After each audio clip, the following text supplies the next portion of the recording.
ಹೊಸ ಲೋಕಕ್ಕೆ ಸ್ವಾಗತ, ಬನ್ನಿ ಸೇರಿ ನಮ್ಮ ಜೊತೆ, ಕೇಳಿ ಕಥೆಗಳ ಸಂತೆ, ಮರೆತು ಬಿಡಿ ಎಲ್ಲ ಚಿಂತೆ. ಸ್ನೇಹದ ಮಾತು, ಪ್ರೀತಿಯ ಹಾಡು, ಮನಸ್ಸು ಹಗುರ, ನಗು ತುಂಬಿ ಮೂಡು, ಇದೇ ನಿಮ್ಮ ನೆಚ್ಚಿನ ಬಲು ಸ್ಮೈಲ್ಸ್. ಬಲು ಸ್ಮೈಲ್ಸ್, ಬಲು ಸ್ಮೈಲ್ಸ್.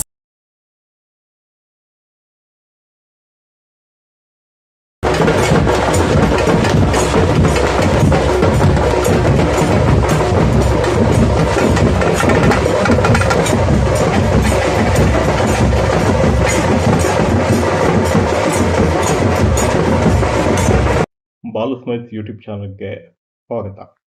ಕಳೆದ 3 ಸಂಚಿಕೆಯಲ್ಲಿ ಡಾಕ್ಟರ್ ಎಂ ಬೈರೇಗೌಡ ಅವರ ಸಾಧನೆಗಳನ್ನ ನೀವು ನೋಡ್ತಾ ಹೋದ್ರಿ. ಬಹಳಷ್ಟು ವಿಶೇಷಗಳು ಅನಾವರಣಗೊಂಡವು. ನಿಜಕ್ಕೂ ಒಬ್ಬ ಅಪರೂಪದ ವ್ಯಕ್ತಿ ನಮ್ಮ ಜೊತೆ ಮಾತಾಡ್ತಾ ಇದ್ದಾರೆ ಅನ್ನೋದು ಒಂದು ಹೆಮ್ಮೆ ನಮಗೆಲ್ಲ ಉಂಟಾಯಿತು. ಈ ಸಂಚಿಕೆಯಲ್ಲೂ ಸಹಿತ ನಿಮಗೆ ಬಹಳಷ್ಟು ವಿಷಯಗಳು ತಿಳ್ಕೊಳ್ತಾ ಹೋಗುತ್ತೆ. ಮುಂದಿನ ಇನ್ನೊಂದು 2-3 ಸಂಚಿಕೆನಲ್ಲಂತೂ ಬಹಳಷ್ಟು ವಿಸ್ಮಯಕಾರಿ ವಿಚಾರಗಳು ನಿಮಗೆ ತಲುಪುತ್ತವೆ. ಇರಳಿಗರ ಬಗ್ಗೆ, ಜಾನಪದ ಪ್ರಾಕಾರಗಳ ಬಗ್ಗೆ ಏನೆಲ್ಲ ಒಂದು ಅನುಭವಗಳು ಅವರಿಗೆ ಸಿಕ್ತು ರಿಸರ್ಚ್ ಮಾಡಬೇಕಾದ್ರೆ, ಇರಳಿಗರು ಅಂದರೆ ಯಾರು, ಇದೆಲ್ಲ ಮಾಹಿತಿಗಳನ್ನ ನಾವು ಮುಂದೆ ನೋಡ್ತಾ ಹೋಗ್ತೀವಿ. ಬನ್ನಿ, ಡಾಕ್ಟರ್ ಬೈರೇಗೌಡ ಅವ್ರನ್ನ ನಾವೀಗ ಮುಂದಿನ ಸಂಚಿಕೆಯಲ್ಲಿ ಭೇಟಿ ಮಾಡೋದಕ್ಕೆ ಹೋಗ್ತಾ ಇದ್ದೀವಿ.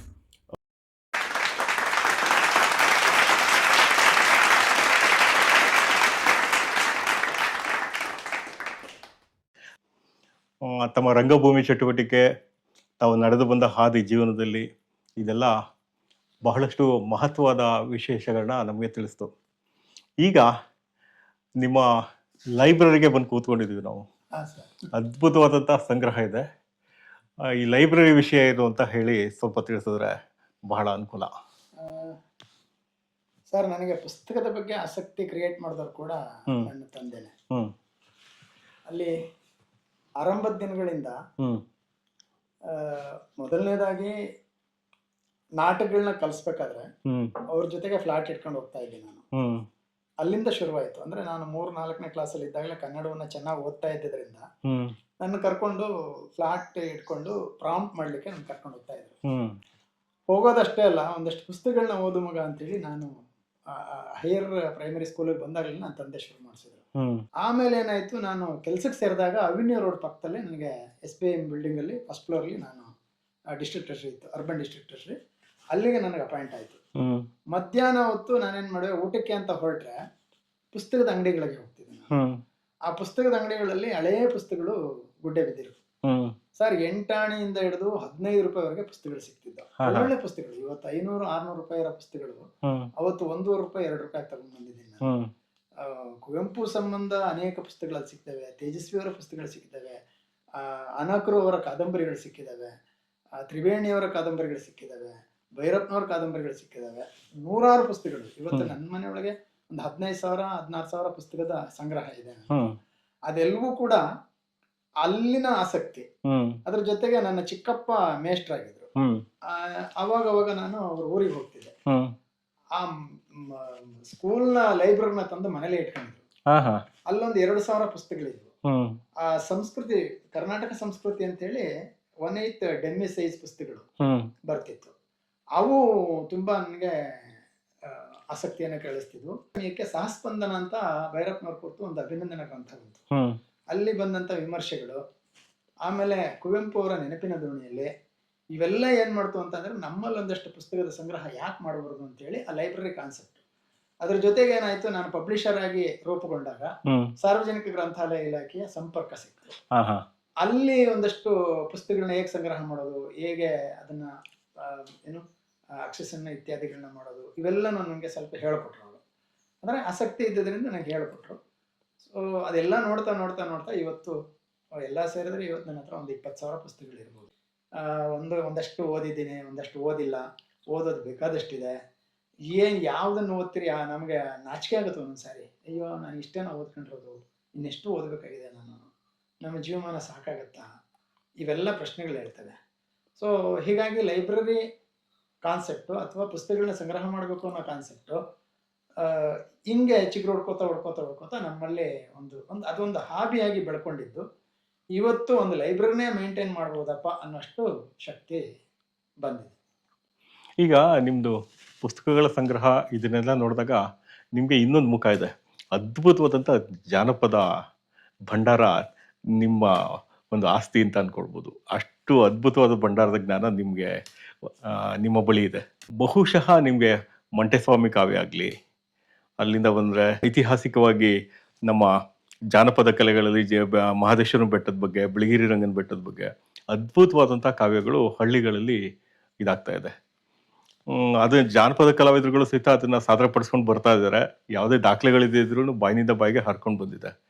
ಈ ಜ್ಞಾನನ ನಮ್ಮ ಜೊತೆ ಹಂಚ್ಕೊಳ್ಳೋದಾದ್ರೆ ಜಾನಪದ ಇದರಲ್ಲಿ, ಜಾನಪದ ಕ್ಷೇತ್ರದಲ್ಲಿ ನನಗೆ ಆಸಕ್ತಿ ಬಂದದ್ದು ಹೇಗೆ ಅಂತ ಅಂದ್ರೆ ಸರ್, ನಾನು ಇಲಾಖೆ ಸೇರಿದೆ. ಇಲಾಖೆ ಸೇರಿದ ಮೇಲೆ ಮಾಸ್ಟರ್ ಡಿಗ್ರಿ ಮಾಡಿದೆ.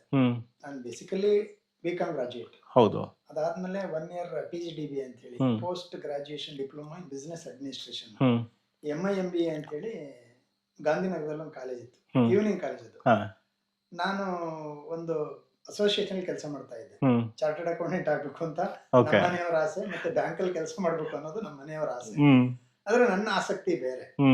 ನನ್ನ ಅಣ್ಣನಿಗೆ ತುಂಬಾ ಯಾವ್ದಾದ್ರು ಬ್ಯಾಂಕ್ ಅಲ್ಲೇ ನನ್ನ ತಮ್ಮ ಕೆಲಸ ಮಾಡ್ಬೇಕು ಅನ್ನೋದು ಬಹಳ ಹಂಬಲ ಇತ್ತು. ಬಟ್ ಅದಕ್ಕೆ ರಿಲೇಟೆಡ್ ನನಗೆ ಕೆಲಸ ಸಿಕ್ತು. ಅವರ ಏನೋ ಆಸೆನೂ ಈಡೇರ್ದಂಗಾಯ್ತು. ಆ ಇಲಾಖೆ ಸೇರಿದಾಗ ಏನಾಯ್ತು ಅಂತ ಅಂದ್ರೆ ನನಗೆ ನನ್ನ ಆಸಕ್ತಿಯ ಕ್ಷೇತ್ರಕ್ಕೆ ನಾನು ಹೋಗ್ಬೇಕು ಅನಿಸ್ತು. ಅದು 2 ಭಾಗಗಳು ನನಗೆ, ಒಂದು ಥಿಯೇಟರ್, ಇನ್ನೊಂದು ಜಾನಪದ. ಸೊ ಅದೇ ಸಮಯಕ್ಕೆ ನನ್ನ ಇಲಾಖೆಯೊಳಗೆ ನನ್ನ ಜೊತೆಗೆ ಕೆಲಸ ಮಾಡ್ತಾ ಇದ್ದಂತ ಇವತ್ತು ನನ್ನ ಶ್ರೀಮತಿ ಶೈಲಜಾ ಅಂತ, ಅವರು ಧಾರವಾಡ ಯೂನಿವರ್ಸಿಟಿಯಲ್ಲಿ ಕನ್ನಡ MA ಮಾಡ್ತಿದ್ರು. ನಾನು ಬ್ಯಾಂಗ್ಳೂರ್ ಯೂನಿವರ್ಸಿಟಿಯಲ್ಲಿ ಕನ್ನಡ MA ಮಾಡ್ತಾ ಇದ್ದೆ. ಅವಾಗ ಏನಿತ್ತಂತ ಅಂದ್ರೆ ಎಕ್ಸ್ಟರ್ನಲ್ ಅಂತ ಕರೀತಿರ್ಲಿಲ್ಲ ಅದನ್ನ. ಡಿಗ್ರಿ ಪಾಸ್ ಮಾಡ್ಕೊಂಡು ಡಿಗ್ರಿ ಒಳಗೆ ಅಗತ್ಯ ಇರೋಷ್ಟು ಮಾರ್ಕ್ಸ್ ಇತ್ತು ಅಂತಂದ್ರೆ ನಮ್ಗೆ ರೆಗ್ಯುಲರ್ ಆಗಿ ಕೊಡ್ತಿದ್ರು. ಯಾವ್ದು ವ್ಯತ್ಯಾಸ ಇರಲಿಲ್ಲ, ರೆಗ್ಯುಲರ್ ಮತ್ತೆ ಎಕ್ಸ್ಟರ್ನಲ್ ಅಂತ ಹೇಳಿ ಆತರ ವ್ಯತ್ಯಾಸ ಏನು ಇರಲಿಲ್ಲ. ಇನ್ನು ಓಪನ್ ಯೂನಿವರ್ಸಿಟಿ ಇತ್ತು, ಅದು ಬೇರೆ. ಪೋಸ್ಟ್ ಗ್ರಾಜುಯೇಷನ್ ಬೇರೆ ಇತ್ತು. ಪೋಸ್ಟ್ ಗ್ರಾಜುಯೇಷನ್ ಬೇರೆ ಇತ್ತು. ಓಪನ್ ಯೂನಿವರ್ಸಿಟಿಲಿ ಏನಾಗಿತ್ತು ಅಂತಂದ್ರೆ ಬೇಸಿಕ್ ಕ್ವಾಲಿಫಿಕೇಶನ್ ಕೇಳ್ತಾರೆ. ನಾವು ರೆಗ್ಯುಲರ್ ಆಗಿ ಯೂನಿವರ್ಸಿಟಿಗೆ ಹೋಗ್ಬೇಕು ಅಂತ ಅಂದ್ರೆ ನಮ್ಗೆ ಬೇಸಿಕ್ ಕ್ವಾಲಿಫಿಕೇಶನ್ ಬೇಕೇ ಬೇಕಾಗಿತ್ತು. ಹಾಗಾಗಿ ನಾನೇನ್ ಮಾಡಿದೆ, ಬ್ಯಾಂಗ್ಳೂರ್ ಯೂನಿವರ್ಸಿಟಿ MA ಅಡ್ಮಿಷನ್ ಆದ. ಅಡ್ಮಿಷನ್ ಆದಾಗ ನನಗೆ ನನ್ನ ಇಲಾಖೆ ತುಂಬಾ ನನಗೆ ಸಪೋರ್ಟ್ ಮಾಡ್ತು. ಟ್ರೆಷರಿ ಡಿಪಾರ್ಟ್ಮೆಂಟ್, ಖಜಾನೆ ಇಲಾಖೆ ತುಂಬಾ ಸಪೋರ್ಟ್ ಮಾಡ್ತು. ನನ್ನ ಆಫೀಸರ್ಸ್ ನನಗೆ ತುಂಬಾ ಸಪೋರ್ಟ್ ಮಾಡಿದ್ರು. ಅವರ ಸಹಕಾರದಿಂದ ಏನಾಯ್ತು, ಅನೇಕ ತರಗತಿಗಳಿಗೆ ನಾನು ಹೋಗ್ಲಿಕ್ಕೆ ಸಾಧ್ಯ ಆಯ್ತು.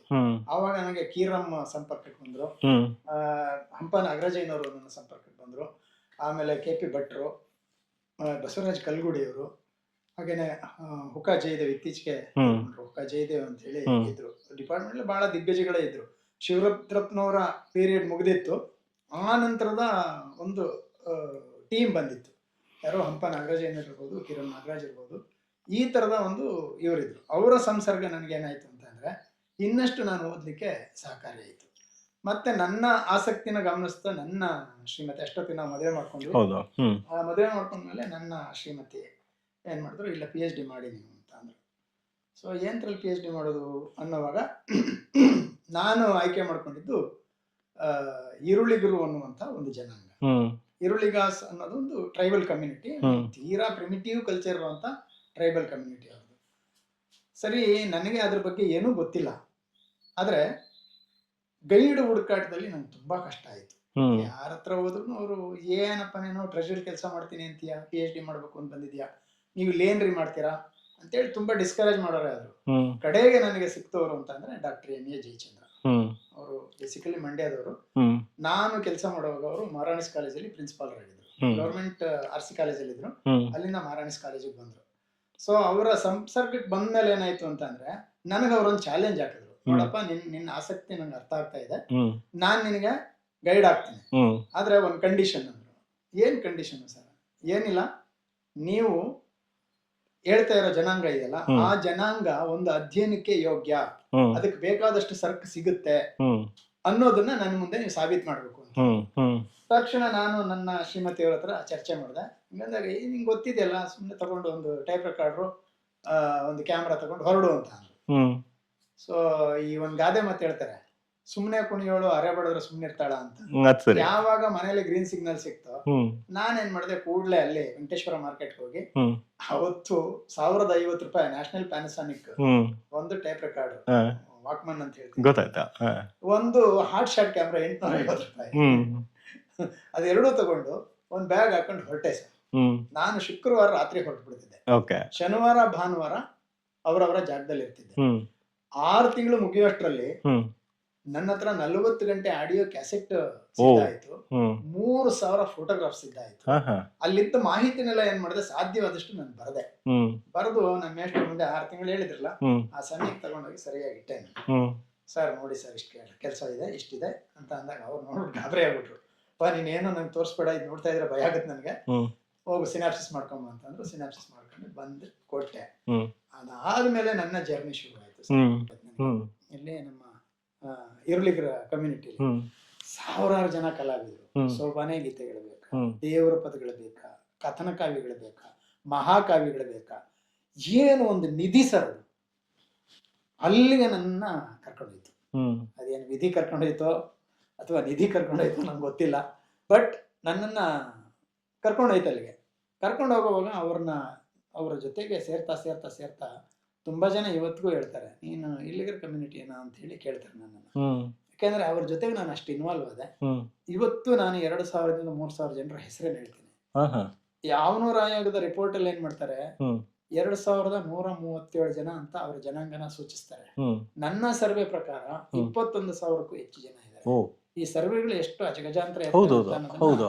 ನಾನು ಜೀವಂತವಾಗಿ ನೋಡಿದೆ ಅದನ್ನು, ಲೈವ್ಲಿಯಾಗಿ ಅದನ್ನು ನೋಡ್ಲಿಕ್ಕೆ ಸಾಧ್ಯ ಆಯಿತು. ಸೊ ಈ ಥರದ ವಿಪರ್ಯಾಸಗಳನ್ನ ತುಂಬ ಹುಡುಕ್ತೆ. ಇವತ್ತು ನಾನೇನು ಸಂಗ್ರಹ ಮಾಡಿದ್ದೀನಿ ಆ ಸಂಗ್ರಹ ನಾನು 20 ವರ್ಷ ಕೂತ್ಕೊಂಡು ಕೆಲಸ ಮಾಡಲಿಕ್ಕೆ ಬೇಕಾಗುವಷ್ಟು ಸರಕು ನನ್ನ ಹತ್ರ ಇದೆ. ನಿಮ್ಗೆ ಆಶ್ಚರ್ಯ ಆಗ್ಬೋದು, 340 ಗಂಟೆ ಆಡಿಯೋ ಕ್ಯಾಸೆಟ್ಸ್ ಇದೆ, 10,000ಕ್ಕೂ ಹೆಚ್ಚು ಫೋಟೋಗ್ರಾಫ್ಸ್ ಇದೆ. ಅದೆಷ್ಟು ನನ್ನ ಸಂಗ್ರಹ ಇದೆ.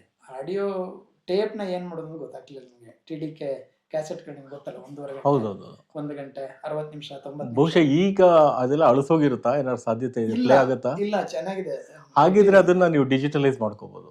ಅದನ್ನ ಟ್ರಾನ್ಸ್ಫರ್ ಮಾಡ್ಬೇಕು ಸರ್, ಏನಾದ್ರೂ ಡಿಜಿಟಲೈಸ್ ಯಾಕೆಂದ್ರೆ ಮಾಡ್ಕೊಳ್ಳೋಕೆ ಅದೊಂದು ಇವತ್ತೇನಾಗಿದೆ ಅಂತ ಅಂದ್ರೆ, ಈ ಸಮೂಹ ಮಾಧ್ಯಮಗಳು ಏನ್ ಬಂದವಲ್ಲ, ಅವು ಅವರ ಎಲ್ಲ ಆ ಲೋಕವನ್ನ ಕಸ್ಕೊಂಡ್ಬಿಟ್ರು. ಇವತ್ತು ಯಾರು ಹಾಡ್ತಿದ್ರೋ ಅದೇ ಜನ TV ಮುಂದೆ ಕೂತ್ಕೊಂಡು ಅವರು ಕೊಟ್ಟಿರೋ ಹಾಡುಗಳನ್ನ ಅದನ್ನ ಮಾಡಿಫೈ ಮಾಡಿ ಆಡ್ತಾ ಇರೋದನ್ನ ಕೇಳ್ಕೊಂಡು ಕೂತ್ಕೊಳ್ಳೋ ಸ್ಥಿತಿಗೆ ಬಂದರು. ಇವತ್ತು ನೀವೊಂದು ಸೋಬಾನೆ ಗೀತೆ ಆಡಿ ಅಂತಂದ್ರೆ ಭೂತೇನ್ ಮಗ ಅಯ್ಯೋ ಸೋಬಾನೆ ಸೋಬಾನೆ ಸೋಬಾನವೇ ಆ ಗೀತೆ ಆಡ್ತಾರೆ. ಅದು ಆಕ್ಚುಲಿ ಈ ಕಡೆಗೆ ಅದು ಒಂಥರ ಇದು ಟ್ರಂಪ್ ಕಾರ್ಡ್ ಇದ್ದಾಗ ಹಾಡುಗಳೆಲ್ಲ. ನಾವು ಅದು ಏನು ಇದು ಇಲ್ಲಿ ಸೋಬಾನೆ ಗೀತೆಗಳ ಕಣಜ ಇದು. ಹೌದೌದು, ಒಂಥರ ಕನ್ಯೆನೆಲ್ಲ ನೀವು ಎಷ್ಟು ಬೇಕಂದ್ರೆ ಅಷ್ಟು ಮಗ ತೆಗೆಯೋದು.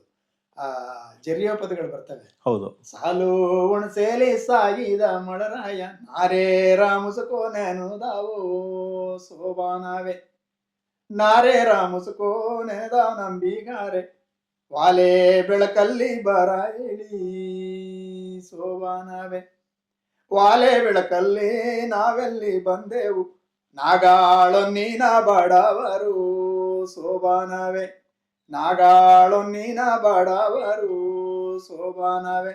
ನಾಗಳ ಹೊನ್ನಿನ ಬಡವರು ಅಂತ ಅಂದ್ರೆ ನಾಗಳ ಅಂತಂದ್ರೆ ನಮ್ಮಲ್ಲಿ ಇಬ್ಬಳಿಗೆ ಮತ್ತೆ 10 ಸೇರಿಂದ ಇದು ಬರುತ್ತೆ. ಹೌದು. ಒಕ್ಳ ಇಕ್ಳ ಮೂಗಳ ನಾಗಳ ಅಂತ ಕರೀತಾರೆ. ಅಂದ್ರೆ 10 ಸೇರು 20 ಸೇರು 30 ಸೇರು 40 ಸೇರು ಅಂತ ಹೇಳಿ. ಆ ನಾಗಳೊನ್ನಿನ ಬಡವರು 40 ಸೇರು ಹೊನ್ನಿಟ್ಕೊಂಡ್ರು ಅಂತ ಬಡವರು ಅವ್ರು ವಾಲೆ ಬೆಳಕಲ್ಲಿ ಬರ್ಬೇಕಂತೆ. ಸೊ ಈ ತರದ ವಾಲೆ ಬೆಳಕು ಅಂತ ಹೇಳಿದ್ರೆ ವಜ್ರದ್ದು ಇದರಲ್ಲಿ ವಾಲೆ ಬೆಳಕಲ್ಲಿ ಬರ ಹೇಳಿ ಅಂತ ಹೇಳಿ. ಸೊ ಈ ತರದ ಒಂದು ಎಸೆನ್ಸ್ಗಳನ್ನ ನಾವು ಹುಡುಕ್ತಾ ಹೋದೆ ನಾನು. ಮತ್ತೆ ಆ ಜಾನಪದ ಕ್ಷೇತ್ರದ ಕಥಾಲೋಕ ಇದೆಯಲ್ಲ, ಅದಂತೂ ಅದ್ಭುತ ಅನಿಸ್ತು ನನಗೆ. ಅಲ್ಲಿ ಆ ಕಥೆಗಳನ್ನ ಇಟ್ಕೊಂಡೆ ನನ್ನ ನಾಟಗಳನ್ನ ಬರೀಲಿಕ್ಕೆ ಶುರು ಮಾಡಿದೆ. ಅಂದ್ರೆ ಅದರ ಉಪ ಉತ್ಪನ್ನಗಳು ನಾನೇನು ಅಧ್ಯಯನ ಮಾಡಿದ್ದೀನಿ ಅದರ ಉಪ ಉತ್ಪನ್ನಗಳನ್ನೇ ಇಟ್ಕೊಂಡು ನನ್ನ ಜೀವಮಾನ ಪರ್ಯಂತ ಕೆಲಸ ಮಾಡ್ಲಿಕ್ಕೆ ಬೇಕಾಗಷ್ಟು ಸರಕು ನನ್ನ ಹತ್ರ ಇದೆ ಇವತ್ತು. ಸೊ ಬಹುಶಃ ಅದರಲ್ಲಿ ನನ್ನ ಜೀವನ ಮುಗ್ದೋಗ್ಬೋದೇನೋ ಅಂತ ಅನ್ಸುತ್ತೆ, ಗೊತ್ತಿಲ್ಲ. ಮತ್ತೆ ಮತ್ತೆ ಮತ್ತೆ ಮತ್ತೆ ಓದೋ ಕಡೆ ಗಮನ ಕೊಟ್ಟೆ. ಆಮೇಲೆ ಸ್ವಲ್ಪ ನಾನು ಯಾವ ವೇದಿಕೆಗಳಿಗೆ ಹೋಗಿ ಹಾಡಲ್ಲ, ನಾನು ಹಾಡುಗಾರನಂತ ಎಲ್ಲೂ ಹೇಳ್ಕೊಳಕ್ ಹೋಗಲ್ಲ. ಆದರೆ ನನಗೆ ಹಾಡೋ ಹವ್ಯಾಸ ಇದೆ. ಈಗ ಆಂಜನೇಯನ ಪಾತ್ರದಲ್ಲಿ ಒಂದು ಬಹಳ ಜನಪ್ರಿಯವಾದ ಗೀತೆ ಇದೆ. ತುಂಬಾ ಜನರಿಗೆ ಅದು ಹೇಳಿ ನೋಡುವ ಅಂತ. ಹೇಳ್ತಿರ್ಲಿಲ್ಲ ಅದನ್ನ. ಸೀತೆ ಅಶೋಕವನದಲ್ಲಿ ಕೂರ್ತಿರ್ತಾರೆ, ಅವಳಿಗೆ ಪರಿಚಯ ಮಾಡ್ಕೊಳ್ಬೇಕು ಇವನು, ಮತ್ತೆ ರಾಮನ ವಿಚಾರಗಳನ್ನ ಹೇಳ್ಬೇಕು. ಎದುರ್ಗೋದ್ರೆ ಎದುರ್ಕೊಂಡ್ಬಿಡ್ತಾಳೆ ಅಂತ ಹೇಳಿ ಅವನು ಶುರು ಮಾಡ್ತಾನೆ. ಬೆದರ ಬೇಡವೆ ಮಾತೆ ಮಾನೀತೆ ಸದಯಿ ಸುಭಾನ್ವಿತೆ, ಬೆದರ ಬೇಡವೆ ಮಾತೆ ಮಾನೀತೆ.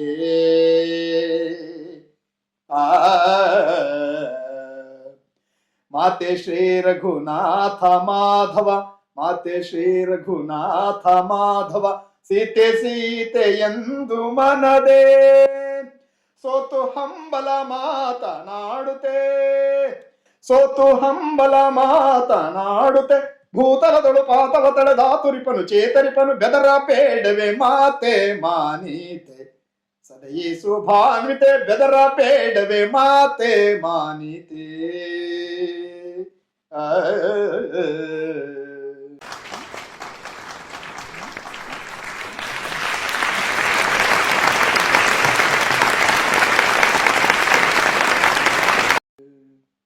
ಹೀಗೆ ಒಂದು 4-5 ಸ್ಟ್ಯಾಂಜಗಳು ಹೋಗ್ತವೆ. ಎಂತ ಅದ್ಭುತವಾದ ಕಂಠ ಅದು ಅಲ್ವಾ? ಅದು ಅಸ್ಖಲಿತವಾಗಿ ಪದಗಳ ಜೋಡಣೆ ಇದೆಯಲ್ಲ, ತುಂಬಾ ಆ ಪುಣ್ಯಾತ್ಮ ನಿಜವಾಗ್ಲೂ ನಾವು ನೆನ್ಸ್ಕೊಳ್ಬೇಕು. ಮಂಡೋದರಿಯ ಪಕ್ಕ ರಾವಣ ಮಲಗಿರ್ತಾನೆ, ಅದನ್ನ ಆಂಜನೇಯ ನೋಡ್ಬಿಡ್ತಾನೆ. ಆಂಜನೇಯ ನೋಡಿದಾಗ ಅವನಿಗೆ ಸಂಕಟ ಆಗುತ್ತೆ, ರಾಮನ ಹೆಂಡತಿ ಆ ಮಂಡೋದರಿ ಸೀತೆ ಕಂಡಂಗ್ ಕಾಣ್ತಾಳೆ ಅವನಿಗೆ. ಅದನ್ನ ನೋಡಿದ ಕೂಡಲೇ ಅವನು ಹೇಳ್ತಾನೆ, ಮೋಸ ಮಾಡುವುದೇ ರಾಮ, ಮೋಸ ಮಾಡುವುದೇ, ಮೋಸ ಮಾಡುವುದಯ್ಯ ರಾಮ, ಮೋಸ ಮಾಡುವುದೇ, ಮೋಸ ಮಾಡುವುದೇ ರಾಮ, ಮೋಸ ಮಾಡುವುದೇ. ಜನಕನುದರದಲ್ಲಿ ಜನಿಸಿ ಘನ ಮಹೀಮನ ಕರವ ಪಿಡಿದು, ಜನಕನುದರದಲ್ಲಿ ಜನಿಸಿ ಘನ ಮಹೀಮನ ಕರವ ಪಿಡಿದು, ಧನುಜಗೆ ಮರುಳಾಗಿ ಹೋದೆ ತನುವನೆಂತು ಪೊರೆವನ ರಾಮ, ಮೋಸ ಮಾಡುವುದೇ ರಾಮ, ಮೋಸ ಮಾಡುವುದೇ.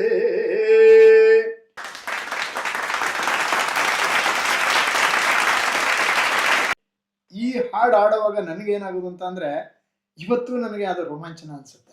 ಮತ್ತೆ ನನ್ನೊಳಗೆ ಏನೋ ಒಂದು ಆವಾಹನೆ ಆದಂಗೆ ಆಟೋಮೆಟಿಕ್ ಆಗಿ ನನ್ನ ಕಣ್ಣಲ್ಲಿ ನೀರು ಬಂದ್ಬಿಡುತ್ತೆ. ಇವತ್ತಿಗೂ ನನಗೆ ಅದು ಆ ಅನುಭವ ಆಗುತ್ತೆ. ಹೌದಲ್ವಾ? ಸೊ ಅಂದ್ರೆ ರಾಮಾಯಣ, ಸಂಪೂರ್ಣ ರಾಮಾಯಣ ನಾಟಕದೊಳಗೆ ಜನರನ್ನು ಕೂಡಿಸ್ತಾ ಇದ್ದದ್ದು ಆಂಜನೇಯ ಮಾತ್ರ. ಹೌದು. 2 ಗಂಟೆ ಕರೆಕ್ಟ್ ಆಗಿ ಎಂಟ್ರಿ ಆಗೋದು. 2ರಿಂದ ಬೆಳಿಗ್ಗೆ 6:30 ಹೊತ್ತುಟ್ಟವರೆಗೂ ಆಂಜನೇಯನ ಪಾತ್ರವೇ ಅಲ್ಲಿ ವಿಜೃಂಭಿಸೋದು. ಆ ವಿಜೃಂಭಿಸುವ ಪಾತ್ರವನ್ನು ನನಗೆ ಕೊಡ್ತಿದ್ರು. ಗೊತ್ತಿಲ್ಲ ಅದು ಯಾವ ಜನ್ಮದ ಪುಣ್ಯವೋ ಏನೋ, ಅಥವಾ ನನ್ನ ಅಪ್ಪ ಮಾಡಿದ ಇದೋ ಏನೋ ಗೊತ್ತಿಲ್ಲ. ಸೊ ಸುಮಾರು ವರ್ಷಗಳ ಕಾಲ ನಾನು ಆ ಪಾತ್ರವನ್ನು ನಿರ್ವಹಿಸ್ತಾ ಬಂದೆ. ಬಟ್ ಅದ್ರೊಳಗೆ ನಾನು ತುಂಬಾ ಇನ್ವಾಲ್ವ್ ಆಗ್ತಿದ್ದೆ, ಬಹಳ ಇನ್ವಾಲ್ವ್ ಆಗ್ತಿದ್ದೆ. ನಾನು ಅಳ್ತಿದ್ದೆ, ನನ್ನ ಮುಂದೆ ಕೂತ ಜನ ಕೂಡ ಅಳ್ತಿದ್ರು. ಕತೆ ಗೊತ್ತಿದ್ರು ಜನ ಅಳ್ತಾರಲ್ಲ, ಸೊ ಅದು ಬಹಳ ವಿಶೇಷ ಅನ್ಸುತ್ತೆ ನನಗೆ. ನಾಟಕದ ಶಕ್ತಿ ಅದು ಅಂತ ನನಗೆ ಅನ್ಸಿದ್ದು. ಸೊ ಇದು ನನ್ನ ರಂಗಭೂಮಿಯ ಜರ್ನಿ ಬಹಳ ದೀರ್ಘವಾಗಿದೆ. ಅದನ್ನ ಮೊಟಕುಗೊಳಿಸಿ ಜಾನಪದ ಕ್ಷೇತ್ರಕ್ಕೆ ನನ್ನನ್ನು ಹೆಂಗೆ ಆವರಿಸ್ಕೊತು, ಆ ಈರುಳಿಗ ಜನಾಂಗ ನಮ್ಮನ್ನ ಹೆಂಗೆ ತನ್ನೊಳಗೆ ಸೇರಿಸ್ಕೊತು ಅಂತ ಅನ್ನೋದ್ರ ಬಗ್ಗೆ ಒಂಚೂರು ಚರ್ಚೆ ಮಾಡೋಣ ಅಂತ. ಖಂಡಿತವಾಗ್ಲು. ಸೊ ಇವೆಲ್ಲವೂ ಕೂಡ ಬಹುಶಃ ನಾನು ಈ ದಿಕ್ಕಿಗೆ ಬರ್ಲಿಕ್ಕೆ ಸಂಸ್ಕಾರ ಆಗಿದೆ ಅಂತ ನಾನು ಅನ್ಕೊಳ್ತೀನಿ. ಆ ವಿಚಾರದಲ್ಲಿ ಐ ಆಮ್ ವೆರಿ ಲಕ್ಕಿ ಅಂತ ನಾನು ಅನ್ಕೊಳ್ತೀನಿ. ಯಾಕೆಂದ್ರೆ ಬಹಳ ದೊಡ್ಡ ದೊಡ್ಡ ಜನರ ಸಂಪರ್ಕ ಸಿಕ್ತು. ಅದಕ್ಕೆ ಕಾರಣ ಏನು ಅಂತಂದ್ರೆ ನನ್ನ ಜಾನಪದ ಮತ್ತು ನನ್ನ ರಂಗಭೂಮಿ. ಆ ಕಾರಣದಿಂದ ಒಂದಷ್ಟು ಜನರ ಸಂಪರ್ಕಕ್ಕೆ ನಾನು ಹೋಗ್ಲಿಕ್ಕೆ ಸಾಧ್ಯ ಆಯಿತು. ಸೊ ಇನ್ನು ನನ್ನ ಅಧ್ಯಯನದ ವಿಚಾರಕ್ಕೆ ಬಂದರೆ, ಅಥವಾ ಜಾನಪದದ ವಿಚಾರಕ್ಕೆ ಬಂದರೆ, ಬೇರೆ ಬೇರೆ ನಾನು ಒಂದಷ್ಟು ಸ್ಪರ್ಧೆಗಳನ್ನ ಕಂಡಕ್ಟ್ ಮಾಡೋಕೆ ಶುರು ಮಾಡಿದೆ ಟ್ರಸ್ಟ್ ಮುಖಾಂತರ. ಅಲ್ಲಿ ಒಂದಷ್ಟು ಜನರಿಗೆ ನಾನು ಹೇಳ್ಕೊಡ್ಲಿಕ್ಕೆ ಅನುಕೂಲ ಆಯಿತು. ಆಮೇಲೆ ಸೋಬಾನೆ ಗೀತೆಗಳು ಮರ್ತೋಗ್ತಾ ಇದ್ದಂಥ ಸಂದರ್ಭದಲ್ಲಿ ಕನಕಪುರದಲ್ಲಿ ಒಂದು ಕಾರ್ಯಾಗಾರ ಮಾಡ್ತೀನಿ. ಸುಮಾರು ಒಂದು 40 ಜನ ಹೆಣ್ಮಕ್ಳು, ಹ್ಮ್ ಹೈಸ್ಕೂಲ್ ಹೆಣ್ಮಕ್ಳನ್ನ ಕರ್ಕೊಂಡು ಹ್ಮ್ ಅವರಷ್ಟು ಜನರಿಗೆ ಮೂಲದ ಕಲಾವಿದರ ಹತ್ರ ಹೋಗಿ ನಾನು ಮೊದಲು ಸಂಗ್ರಹ ಮಾಡಿಕೊಂಡು ಅದರ ಟೆಕ್ಸ್ಟ್ ಅನ್ನ ಬರೆದು ಹ್ಮ್ ಆ ಮಕ್ಕಳಿಗೆ ಅದನ್ನ ಅವ್ರ ಕೈಲಿ ಕೊಟ್ಟು ಹ್ಮ್ ಮೂಲದ ಕಲಾವಿದರನ್ನೇ ಕರೆಸಿ ಹ್ಮ್ ಹಾಡುವ ಧಾಟಿ ಏನು ಅಂತ ಅನ್ನೋದನ್ನ ಹೇಳ್ಕೊಟ್ಟು ಹ್ಮ್ ಬರೀ 4-5 ದಿವಸಗಳ ಒಂದು ತರಬೇತಿ ಶಿಬಿರದಲ್ಲಿ ಸುಮಾರು 3 ಗಂಟೆ ಕಾರ್ಯಕ್ರಮವನ್ನ ಕೊಡೋ ಮಟ್ಟಕ್ಕೆ 40 ಮಕ್ಕಳು ಬಂದ್ರು. ಹ್ಮ್ ಅದೊಂದು ಕನಕಪುರದಲ್ಲಿ ನಾನು ಅದನ್ನ ಒಂದು ಆಯೋಜನೆ ಮಾಡಿದ್ದೆ. So, ಈ ತರ ಸೋಬಾನೆ ಪದದ ಬಗ್ಗೆ, ಸೋಬಾನೆ ಪದ ಬರೀ ಸೋಬಾನೆ ಪದ ಅದು ಹೆಚ್ಚು ಕಡಿಮೆ ನಿಮ್ಗೆ ಕನಿಷ್ಠ ಅಂದ್ರೆ ಒಂದು 2.5 ಗಂಟೆ 3 ಗಂಟೆ ಹಾಡುವಂತ ಪದ ಅಲ್ವಾ ಅದು? 3 ಗಂಟೆ ಮಕ್ಕಳು ಹಾಡ್ಲಿಕ್ಕೆ ಶುರು ಮಾಡಿದ್ರು. 3 hours 3 ಗಂಟೆ ನನಗೆ ತಿಳಿದ ಮಟ್ಟಿಗೆ ಚಿಕ್ಕ ವಯಸ್ಸಲ್ಲಿ ನಾವು ನೋಡಿದ ಮಟ್ಟಿಗೆ ಕನಿಷ್ಠ ಒಂದು 3 ಗಂಟೆ ಕಾಲ. ಏನಾಗುತ್ತೆ ಅಂತಂದ್ರೆ ಸೋಬಾನೆ ಒಳಗೆ ಮದುವೆಯ ಹಾಡುಗಳು ಬೇರೆ ಬರ್ತವೆ. ಹೌದು, ಅದು ಒಂದು 36 ಬಗೆಯ ಹಾಡುಗಳಿದೆ. ಹ್ಮ್ ಆಮೇಲೆ ಅದರಲ್ಲಿ ಜರಿಯೋ ಪದ ಅಂತ ಬರ್ತವೆ. ಹೆಣ್ಣನ್ನ ಕಡೆಯವರು ಗಂಡನ್ನ ಜರಿಯುವಂಥದ್ದು, ಗಂಡನ ಕಡೆಯವರು ಹೆಣ್ಣನ್ನ ಜರಿಯುವಂಥದ್ದು. ಆಮೇಲೆ ಸಣ್ಣ ಸಣ್ಣ ಕಥನ ಗೀತೆಗಳೊಂದು ಬರ್ತವೆ. ಹ್ಮ್ ಈಗ ಇರೋಬಿ ಇರ್ಬೋದು, ಹ್ಮ್ ಹಿರೇ ಚಿಕ್ಕಮ್ಮ ಇರ್ಬೋದು, ಆಮೇಲೆ ನವಿಲು ಮೊಟ್ಟೆ ಕಥೆ ಇರ್ಬೋದು. ಹ್ಮ್ ಈ ತರದ ಅನೇಕ ಕಥನ ಗೀತೆಗಳು ಬರ್ತವೆ. ಹ್ಮ್ ಆಮೇಲೆ ಇದು ಏನು ಬಾಲನಾಗಮ್ಮನ ಕಥೆ, ಅದೆಲ್ಲ ಖಂಡಕಾವ್ಯಗಳು. ಹ್ಮ್ ಏನು ಪೆರಿಯಾಪಟ್ಟಣದ ಕಾಳಗ, ಇವೆಲ್ಲನು ಕಥನ ಕಾವ್ಯದ ದಾಟಿ ಒಳಗೆ ಮಾಡ್ತಾರೆ. ಇವೆಲ್ಲ ಬರ್ತವೆ. ಇನ್ನು ಬಟ್ ಅದು ಪಿರಿಯಾಪಟ್ಟಣ ಕಾಲದಲ್ಲೂ ಸೋಬಾನೆ ಪದದಲ್ಲೇ ಬಂದ್ಬಿಡುತ್ತೆ. ಜನಪದ ಕಥನ ಕಾವ್ಯಗಳಲ್ಲಿ ಕಥನ ಕಾವ್ಯದಲ್ಲಿ ಕಥನ ಹೌದು ಹೌದು. ಸೋಬಾನೆ ಪದಗಳಲ್ಲಿ ಬರೋದೇನು ಅಂತ ಅಂದ್ರೆ ನೀರ್ ತರೋದು, ಫಸ್ಟ್ ಅರ್ಶನ ತೆಗೆಯೋದು. ಹೌದು, ಒಂದು ಮದುವೆನಲ್ಲಿ ಅನುಸರಿಸುವಂತ ಎಲ್ಲಾ ಕ್ರಮಗಳನ್ನು ಅಲ್ಲಿ ಬರ್ತವೆ. ನೀವ್ ಹೇಳ್ತೀರಾ ಒಬ್ಬ ಗಂಡು ಅಥವಾ ಹೆಣ್ಣಿಗೆ ನೀರ್ ಎರಿತಾರಲ್ಲ, ಹೌದು ಅಂದ್ರೆ ಹಿಂದಿನ ದಿವಸ ಹೌದು ಶಾಸ್ತ್ರದ ಅರ್ಶನದ ನೀರು ಅಂತ ಎರಿತಾರಲ್ಲ, ಹೌದು. ಆ ನೀರು ಎರೆದು ಅದು ಹರ್ಕೊಂಡು ಹೋಗಿ ಎಂತೆಂತ ಬೆಳೆಗಳನ್ನ ಬೆಳೆಸುತ್ತೆ ಗೊತ್ತಾ? ಒಂದೊಂದು ಬೆಳೆಗಳ ಹೆಸರನ್ನ ಹೇಳ್ತಾರೆ. ಏನೋ ಅರ್ಶನದ ಹೊಲಕ್ಕೆ ಹೋಯ್ತು, ಅರ್ಶನ ವಾಲಾಡಿ ಬೆಳೀತು. ಬಾಳೆ ಹೊಲಕ್ಕೆ ಹೋಯ್ತು, ಬಾಳೆ ಬಾನಾಡಿ ಬೆಳೀತು. ಅವರೇ ಹೊಲಕ್ಕೆ ಹೋಯ್ತು, ಅವರೇ ಗಿಡ ಬಾಗೋ ಹಾಕಿ ಬೆಳೀತು. ಈ ತರದ ಗೀತೆಗಳನ್ನ ಇದ್ರದ್ದು ಏನಾದ್ರು ಒಂದ್ ಸ್ವಲ್ಪ ಏನಾದ್ರು ಒಂದು ಎಳೆ ಹೇಳಿದ್ರೆ ಅದು ತುಂಬಾ ನಾನು ಬೇರೆ ಬೇರೆ ಗೀತೆಗಳನ್ನ ಹೇಳ್ತೀನಿ ನಾನು. ಈ ದಿಕ್ಕಿನಲ್ಲಿ ಹೋದ್ರೆ ಏನಾಗತ್ತೆ ಅಂತಂದ್ರೆ ತುಂಬಾ ಎಳ್ಕೊಂಡು ಹೋಗ್ಬಿಡುತ್ತೆ. ಅದು 36 ಬಗೆಯ ಗೀತೆಗಳು. 36 ಬಗೆಯ ಗೀತೆಗಳಿಗೆ ನೀವು 1 ನಿಮಿಷ ಕೊಟ್ರು ಅದೇ 36 ನಿಮಿಷ. ಅದಕ್ಕೆ ಬದಲಾಗಿ ಸೋಬಾನೆ ಗೀತೆಗಳಲ್ಲಿ ಈಗ ನಾನು ಮೊದ್ಲೇ ಹಾಡಿದ ಗೀತೆ ಒಂದಿದೆ, ಅದು ಜರಿಯ ಪದ ಅಂತ. ಆಯ್ತಾ? ಆಮೇಲೆ ಕಣಕಾಲ್ಗೆ ಕಟ್ಕೊಂಡು ಮಣಕನ್ನ ಮುಂದೆ ಬಿಟ್ಕೊಂಡು ತಣಕಾನೇ ನೆಗದಾನು ಗಣ್ಣವರಪ್ಪ. ಇದು ಚೇಡಿಕೆ ಪದಗಳು, ಅದೇ ಚೇಡ್ಸೋ ಪದಗಳು. ಜರಿಯ ಪದ ಅಂತ ಕರಿತೀವಿ ನಾವು. ಹೆಣ್ಣನ್ನು ಬಿಡಲ್ರು, ಹೆಣ್ಣಿನ ಅಮ್ಮನ್ ಬಿಡಲ್ರು, ಹೆಣ್ಣಿನ ಅಪ್ಪನ್ ಬಿಡಲ್ರು, ಗಂಡನ್ ಬಿಡಲ್ರು, ಗಂಡಿನ ಅಪ್ಪನ್ ಬಿಡಲ್ರು, ಗಂಡಿನ ಸೋದರ ಮಾವ, ಗಂಡಿನ ಅಣ್ಣ ತಮ್ಮ ಯಾರು ಇರ್ತಾರೆ ಎಲ್ಲರೂ ತಂದ್ಬಿಡ್ತಾರೆ. ಅದನ್ನ ಜರಿಯ ಪದದ ಅದೊಂದು ವಿಶಿಷ್ಟವಾದ ಲೋಕ. ಅಂದ್ರೆ ಇದು ಒಂದೇನಂತ ಹೇಳಿದ್ರೆ ಭಾವನೆಗಳನ್ನ ಹೊರಹಾಕೋದಕ್ಕೆ ಕಂಡುಕೊಂಡಂತ ಸಾಧನೆಗಳು.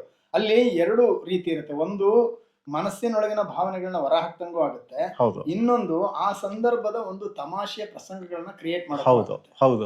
ಅದು ನೋಡುವಾಗ ಆ ಕಡೆಯವ್ರು ನಗ್ತಾರೆ, ಈ ಕಡೆಯವ್ರನ್ನ ಹೇಳುವಾಗ ಈ ಕಡೆಯವ್ರು ನಗ್ತಾರೆ. ಆ ತರದ ಒಂದು ಮನೋರಂಜನೆಯ ಮಾರ್ಗವಾಗಿ ಅದನ್ನ ಪಡ್ಕೊಳ್ತಾರೆ. ಇನ್ನು ಈ ಸೋಬಾನೆ ಗೀತೆಗಳ ಲೋಕ ಇನ್ನು ಬೇರೆ ಇದೆ. ಧಾರೆ ಪದಗಳು ಅಂತ ಬರ್ತವೆ. ಏನು ಸೋಬಾನೆಳೀರೆ ಸೊಬಗೇನ್ ಮುತ್ತೈದೇರ ರಾಗ ಪಾಡೀರೆ ರಮಣೀರ ಸೋ ಎನ್ನೀರೇ ಸೋಬಾನ ಬನ್ನೀರೆ. ನಾವ್ ಅದನ್ನ ರಂಗಭೂಮಿಗೂ ಅಳವಡಿಸ್ಕೊಂಡ್ವಿ. ಇದು ಅತ್ಯಂತ ಪ್ರಸಿದ್ಧವಾದ, ಇದು ಹೆಚ್ಚು ಕಡಿಮೆ ಎಲ್ಲಾ ಕಡೆ ಉಪಯೋಗಿಸುವಂತದ್ದು. ಸೊ ಇದು ಇದ್ದೇ ಇದೆ. ಆಯ್ತಾ? ಅದನ್ನ ನಾವೇನ್ ಮಾಡಿದ್ವಿ, ನನ್ನ ರಂಗಭೂಮಿಗೆ ಅದನ್ನ ತಗೊಂಡ್ ಬಂದೆ. ಏನೋ ಈ ನಮ್ಮ ಬುಡಬೆಳ್ಳಿ ನಡುಪಚ್ಚೆ ಕೊನೆ ಮತ್ತು ಮೊನ್ನೆ ನಾಟಕ, ಆ ನಾಟಕಕ್ಕೆ ಆ ಮಣ್ಣೇನಿಗೆ 3 ಜನ ಹೆಣ್ಮಕ್ಳು ತಂದು ಮದುವೆ ಮಾಡ್ತಾರೆ. ಆ ಹೆಣ್ಮಕ್ಳು ತಂದು ಮದುವೆ ಮಾಡುವಾಗ ನಾನು ಈ ಧಾಟಿನ ಬಳಸ್ಕೊಂಡೆ.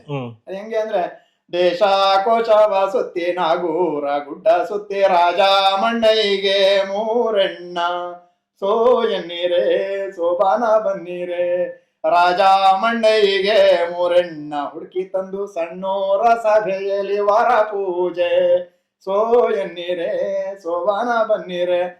ಧಾಟಿ ಟೆಕ್ಸ್ಟು ಎಲ್ಲ ಅಲ್ಲಿದೆ. ಇಲ್ಲಿ ಸಣ್ಣೂರು ಮಣ್ಣಯ್ಯ ಅನ್ನೋ ಶಬ್ದನ್ ಬಿಟ್ರೆ ಬೇರೆ ಇನ್ನೇನು ನಾವು ಹೊಸದಾಗಿ ಸೇರ್ಸೋದಿಲ್ಲ. ಸೊ ಅಂದ್ರೆ ಅಷ್ಟು ಚೆನ್ನಾಗಿ ಹಾಸುವಕ್ಕಾಗಿ ಹೊಂದ್ಕೊಳ್ಳುವಂತ ಶಕ್ತಿಯನ್ನ ಜಾನಪದ ಪಡ್ತಾರೆ. ಸೊ ಇದು ಜಾನಪದದ ವಿಶಿಷ್ಟತೆ. ಹೊಸ ಲೋಕಕ್ಕೆ ಸ್ವಾಗತ, ಬನ್ನಿ ಸೇರಿ ನಮ್ಮ ಜೊತೆ, ಕೇಳಿ ಕಥೆಗಳ ಸಂತೆ, ಮರೆತು ಬಿಡಿ ಎಲ್ಲ ಚಿಂತೆ. ಸ್ನೇಹದ ಮಾತು, ಪ್ರೀತಿಯ ಹಾಡು, ಮನಸ್ಸು ಹಗುರ, ನಗು ತುಂಬಿ ಮೂಡು. ಇದೆ ನಿಮ್ಮ ನೆಚ್ಚಿನ ಬ್ಯಾಲು ಸ್ಮೈಲ್ಸ್, ಬ್ಯಾಲು ಸ್ಮೈಲ್ಸ್, ಬ್ಯಾಲು ಸ್ಮೈಲ್ಸ್.